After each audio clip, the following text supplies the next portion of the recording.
Hey, if you're not watching the NBA Finals right now, you have to turn it on because every single game has been an absolute banger, including Game 3, which just ended. And we're here to talk about it, of course, because the Spurs just went into Madison Square Garden, one of the most hostile environments, if not the most hostile environment in the entire NBA, where the cheapest ticket price is, I think it was $11,000, and stole a game to avoid going down 3-0 in the series. In my last video reacting to Game 2, I mentioned that I was really curious to see how Wemby would look like in Game 3, whether he would look spooked or whether he was looking defeated or whether he would bounce back because of how he turned over the ball at the end of Game 2. And sure enough, we got a Wemby game today. 32 points on 11 for 18 shooting, 2 for 4 from 3, which is, I think, the first time he's actually shot well from 3 this series. 8 for 9 free throwing, which is back to his regular free throw mark, because I don't know what was going on the first 2 games with his free throwing. He was a +7, and most importantly, he had 3 blocks. So on the defensive end as well, he was showing up.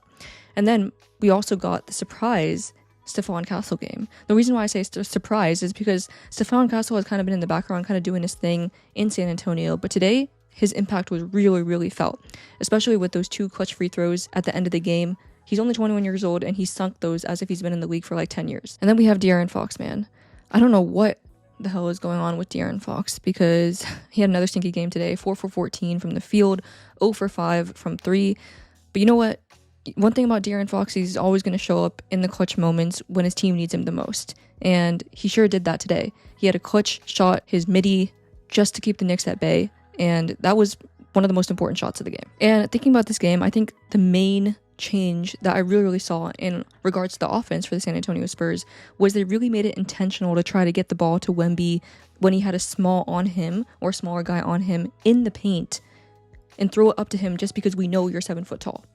Because before, in the 2 previous games, it felt like Wemby was sort of roaming around the perimeter. He was trying to make for his own offense and try to create his own offense.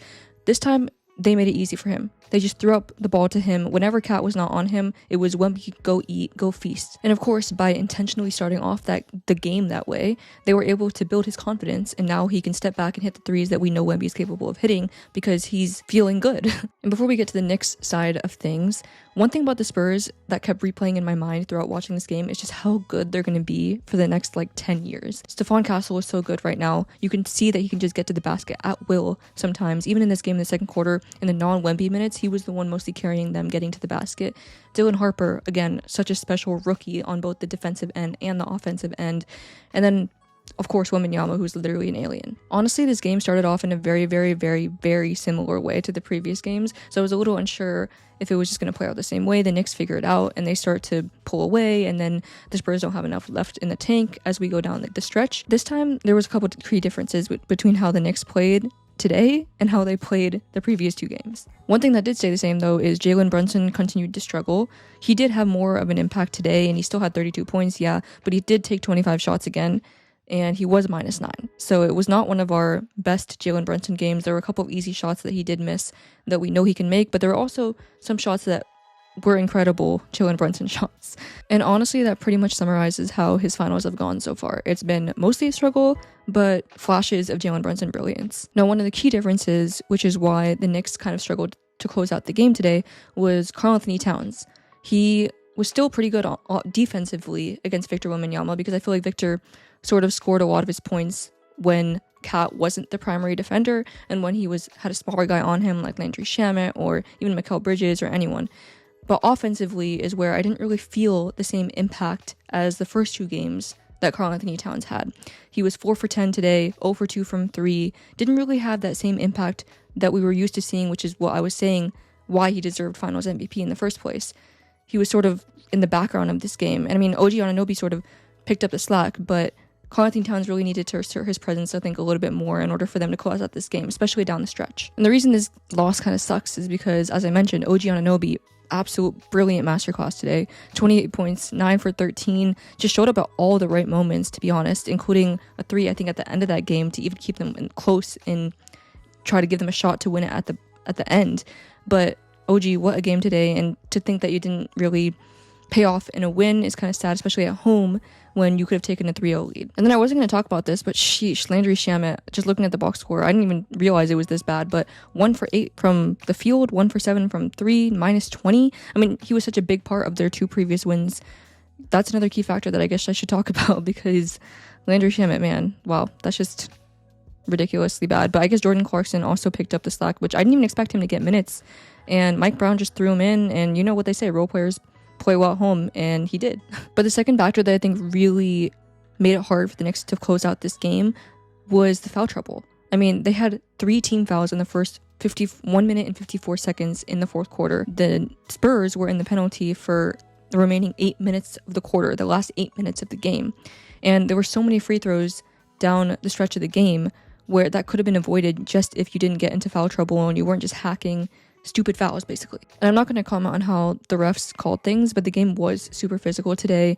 And of course, maybe they started calling them in the fourth quarter a little bit differently. Maybe certain calls didn't go your way.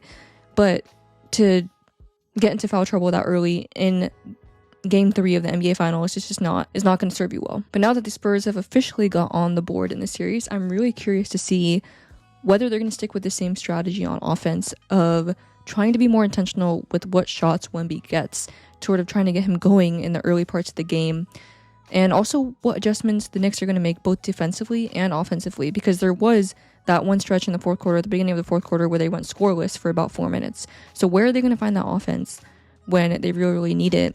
And will Karl-Anthony Towns show up back to the previous self in the past 2 games? Will Mikal Bridges show up? ? Because he was definitely not worth 5 first-round picks today. Part of me thinks that Jalen Brunson was a little bit forceful today and trying to get up his own shot and try to get going.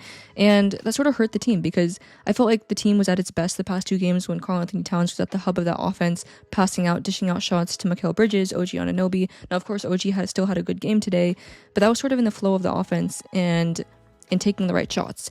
But I feel like Mikal Bridges really didn't get involved today, and the part of that was because of the ball not even being in the hands of Karl-Anthony Towns as a decision maker. But anyways, I'm not sure how much this changes how I feel about the series being over, because I still think that the Knicks are more of a veteran team, they have more experience, and they'll probably get the job done. But I am happy that the series is extended 1 more game, because of course, who doesn't want more basketball? Anyways, I think that's all I have to say about Game 3. But if you like this recap, you want more of these type of recaps, then be sure to leave a like, subscribe, and comment down below what you thought about Game 3. I'll see you guys in the next one.